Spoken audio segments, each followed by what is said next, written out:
welcome. My name is Melody. I'm going to be teaching you how to use the Ninja CREAMi ice cream maker for sorbet setting. So the first step is you're going to choose a canned fruit. I chose pineapple, but you want to make sure you keep the juice from the canned fruit. You're going to put it in the pint with juice and you're going to allow it to freeze for 24 hours. And then you're going to remove it from the freezer when you're ready. You're going to remove the lid from the pint. And then the next step you're going to do is place the pint inside of the outer bowl. You're going to place the outer lid on the outer bowl and you're going to lock it in place.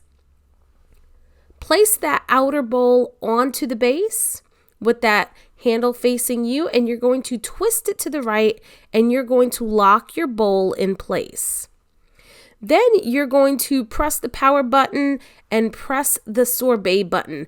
The dashes on the top are going to show you how soon it will be finished. And as you can see here, it's already making its way down.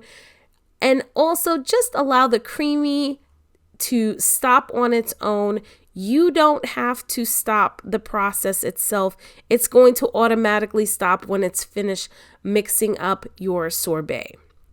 And as you can see here, the lights have gone through all of the dashes, and that's when you know the sorbet mode is complete.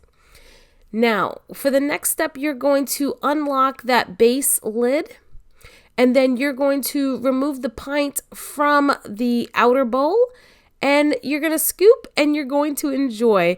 But it's definitely a wonderful alternative to having a non-dairy frozen treat. And you can use any fruit of your choice. I chose to use pineapple, I used mango, and I also a mixed fruit cup, which tasted delicious. So comment below in our comments section, which mixed fruit do you plan on using for your sorbet? And make sure you check out our other videos on how to use the Ninja CREAMi and more.